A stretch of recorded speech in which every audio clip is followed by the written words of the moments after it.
Assalamualaikum anak-anak, bagaimana kabarmu hari ini? Mudah-mudahan kalian diberi kesehatan dan tetap semangat mengikuti pembelajaran. Hari ini kita akan belajar tema 2, udara bersih bagi kesehatan, subtema 2, pentingnya udara bersih bagi pernapasan, pembelajaran ketiga.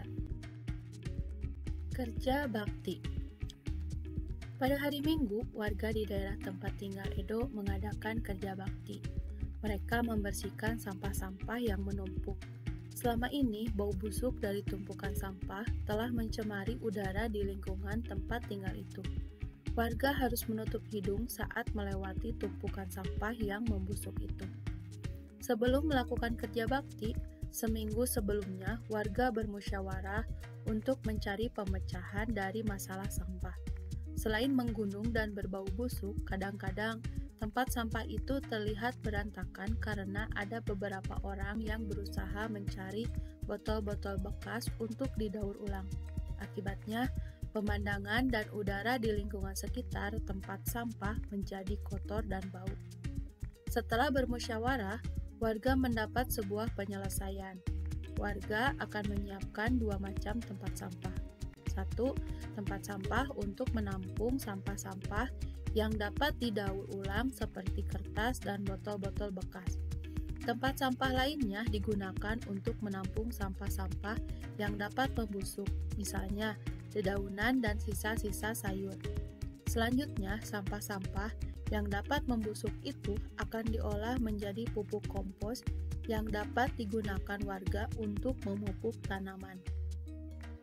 Dalam kegiatan musyawarah dan kerja bakti itu, seluruh warga ikut berperan serta. Keikutsertaan warga dalam bermusyawarah dan kerja bakti merupakan salah satu bentuk tanggung jawab warga dalam menjaga kebersihan lingkungan. Selain tanggung jawab, kita juga mempunyai hak dan kewajiban sebagai warga masyarakat. Hak, kewajiban, dan tanggung jawab merupakan 3 hal yang berbeda, tetapi saling berkaitan erat satu sama lain dan tidak bisa dipisahkan. Bagaimana tidak? Hak dan kewajiban bersifat kodrati, yakni melekat bersama kelahiran manusia. Hak dan kewajiban tersebut harus dilaksanakan secara bertanggung jawab oleh pihak yang bersangkutan. Orang yang tidak melaksanakan hak dan kewajibannya dapat dikatakan sebagai orang yang tidak bertanggung jawab. Bagaimanakah perbedaan antara hak, kewajiban, dan tanggung jawab? Pahamilah uraian berikut. Hak berarti sesuatu yang mutlak menjadi milik seseorang dan penggunaannya tergantung kepada orang yang bersangkutan. Jadi, hak warga masyarakat adalah sesuatu yang mutlak menjadi milik seseorang yang berkedudukan sebagai warga masyarakat. Bentuk hak warga masyarakat seperti 1. Mendapatkan perlindungan hukum. 2. Mendapatkan pekerjaan dan penghidupan yang layak. 3. Menikmati lingkungan bersih. 4. Hidup tenang dan damai. 5. Bebas memilih, memeluk, dan menjalankan agama. 6. Berpendapat dan berorganisasi. 7. Mengembangkan kebudayaan daerah. Kewajiban berarti sesuatu yang harus dilakukan dengan penuh rasa tanggung jawab. Jadi, kewajiban warga masyarakat adalah sesuatu yang harus dilakukan seseorang sebagai warga masyarakat dengan penuh rasa tanggung jawab. Bentuk kewajiban warga masyarakat seperti berikut. 1. Memenuhi aturan atau norma yang berlaku dalam masyarakat. 2. Menjaga ketenangan dan ketertiban lingkungan masyarakat. 3. Mengikuti kegiatan yang ada di lingkungan RT, RW, atau desa setempat. Misalnya kegiatan kerja bakti, gotong royong, dan musyawarah warga masyarakat setempat. 4. Menghormati tetangga di lingkungan tempat tinggal. 5. Membantu tetangga yang terkena musibah. 6. Menjaga kebersihan lingkungan tempat tinggal. Coba kamu amati kegiatan ekonomi di lingkungan sekitarmu. Jika kita cermati, kegiatan ekonomi tersebut ada yang dikelola sendiri, ada pula yang dikelola secara berkelompok.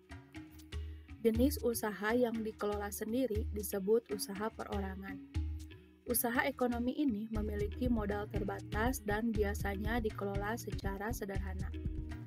Contoh usaha ekonomi perorangan adalah yang ke-1, usaha pertanian.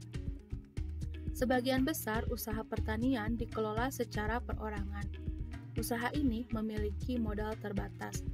Lahan yang digarap petani biasanya terbatas, lahan persawahan dan tegalan. Namun, ada juga usaha pertanian yang dilakukan secara besar-besaran. Yang kedua, usaha perdagangan. Usaha perdagangan secara perorangan biasanya berskala kecil dan sedang. Contohnya, pedagang asongan, pedagang keliling, pedagang kaki lima, pedagang di pasar, warung, dan toko kelontong. Yang ketiga, usaha jasa. Banyak usaha jasa yang dikelola secara perorangan. Contohnya, usaha fotokopi, bengkel, potong rambut, dan penjualan pulsa. Yang keempat, industri kecil. Industri kecil yang dikelola perorangan merupakan industri rumahan. Contohnya, usaha kerajinan tangan berupa pembuatan keramik, souvenir, tembikar, anyaman, dan mebel. Usaha ekonomi yang dikelola kelompok. Usaha ini dikelola secara bersama, baik modal, pengelolaan, maupun keuntungan. Bentuk usaha ekonomi bersama adalah 1. Firma. Firma adalah usaha ekonomi bersama yang didirikan oleh sekurangnya 2 sekutu. Pendiri firma biasanya orang-orang yang saling kenal satu dengan yang lain. Setiap anggota firma memiliki hak untuk bertindak atas nama firma. Anggota firma juga bertanggung jawab secara penuh atas resiko kerugian firma. Usaha berbentuk firma biasa bergerak di bidang layanan konsultasi hukum dan keuangan. Yang kedua, persekutuan komanditer atau CV. Didirikan oleh sekurangnya 2 orang yang menyetorkan modal. Pada CV terdapat 2 jenis sekutu, yaitu sekutu aktif dan sekutu pasif. Sekutu aktif berperan sebagai investor dan pengelola CV. Sekutu pasif berperan sebagai investor tanpa terlibat dalam pengelolaan CV. Usaha berbentuk CV dapat dikembangkan dari firma. Ini dimungkinkan jika firma ingin memperluas usahanya dan membutuhkan banyak modal. Yang ketiga, perseroan terbatas atau PT. Adalah usaha bersama yang modalnya berupa kumpulan saham. Saham diartikan sebagai bukti kepemilikan suatu perusahaan atau penyetoran modal. Setiap saham memiliki nilai nominal tertentu. Pemilik saham akan memperoleh keuntungan berupa dividen. Bagi perseroan yang ingin mengembangkan dan memperluas usaha, sahamnya dapat diperdagangkan di pasar modal. Yang keempat, badan usaha milik negara atau BUMN atau perusahaan negara, yaitu sebuah perusahaan yang seluruh atau sebagian modalnya dimiliki negara. BUMN dapat berbentuk perusahaan umum atau perum dan perseroan terbatas atau PT. BUMN bergerak di bidang usaha yang bersifat strategis atau vital. Di Indonesia juga terdapat badan usaha milik daerah atau BUMD atau perusahaan daerah. BUMD merupakan perusahaan yang modalnya dimiliki pemerintah daerah. Tujuan pendirian BUMD adalah 1. Ikut melaksanakan pembangunan ekonomi daerah dan pembangunan ekonomi nasional. 2. Memenuhi kebutuhan rakyat dan menyediakan lapangan kerja untuk mewujudkan masyarakat adil dan makmur. Yang kelima, koperasi. Di Indonesia berkembang usaha bersama yang bertujuan menyejahterakan anggotanya. Usaha yang dimaksud adalah koperasi. Menurut Undang-Undang Nomor 25 Tahun 1992 tentang perkoperasian, koperasi adalah badan usaha yang beranggotakan orang-orang atau badan hukum koperasi dengan melandaskan kegiatannya berdasarkan prinsip koperasi sekaligus gerakan ekonomi rakyat yang berdasarkan asas kekeluargaan. Koperasi sesuai dengan Undang-Undang Dasar 1945 Pasal 33 ayat 1, yaitu bentuk perekonomian disusun atas usaha bersama berdasarkan asas kekeluargaan. Koperasi sesuai dengan Undang-Undang 1945 Pasal 33 ayat 1, yaitu bentuk perekonomian disusun atas usaha bersama berdasarkan asas kekeluargaan.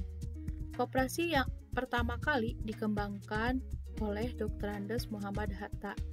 Atas perannya tersebut, beliau dijuluki Bapak Koperasi Indonesia. Bentuk-bentuk koperasi di Indonesia. 1. Koperasi konsumsi, yaitu usaha bersama yang menyediakan berbagai barang konsumsi untuk memenuhi kebutuhan sehari-hari. Contohnya, beras, gula, minyak, sabun, peralatan rumah tangga, dan barang elektronik. Tujuannya memenuhi kebutuhan konsumsi sehari-hari bagi anggota dengan harga dan mutu layak. 2. Koperasi simpan pinjam, yaitu usaha bersama yang menyediakan layanan simpan dan pinjam. Koperasi jenis ini menerima simpanan dari anggota. Selanjutnya, uang yang telah terkumpul dipinjamkan kepada anggota. 3. Koperasi produksi, yaitu usaha bersama yang menyediakan bahan baku produksi dan menyalurkan hasil produksi anggotanya. Koperasi ini beranggotakan para produsen atau pengusaha, misalnya pengusaha batik, tahu dan tempe, serta sapi perah. Yang keempat, koperasi jasa, yaitu usaha bersama yang menyediakan layanan atau jasa tertentu bagi anggotanya. Contohnya, koperasi angkutan.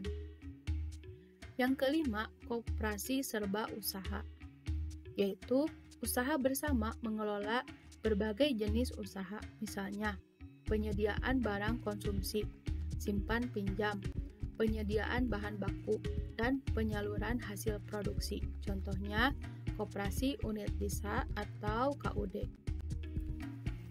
Perkalian pecahan biasa dengan bilangan asli. Contoh 1, 6 dikali 3/4, yang mana 6 adalah bilangan asli dan 3/4 adalah bilangan pecahan. Untuk menyelesaikannya ada dua cara. Cara 1, langkah pertama yang harus kamu lakukan adalah ubah bilangan asli ke dalam bentuk bilangan pecahan. 6 jika kita ubah ke dalam bentuk pecahan menjadi 6/1. Sehingga kita tulis 6/1 dikali 3/4. 6 dikali 3 hasilnya 18, 1 dikali 4 hasilnya 4. Karena pembilangnya lebih besar dari penyebut, maka 18/4 ini kita ubah ke dalam bentuk pecahan campuran. Hasilnya 4, 2/4.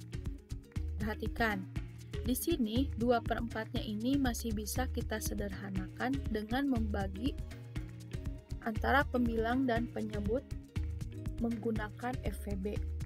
Nah, FVB dari 2 dan 4 adalah 2, sehingga 2 dibagi 2 hasilnya 1, 4 dibagi 2 hasilnya 2, maka hasil akhirnya menjadi 4 1/2.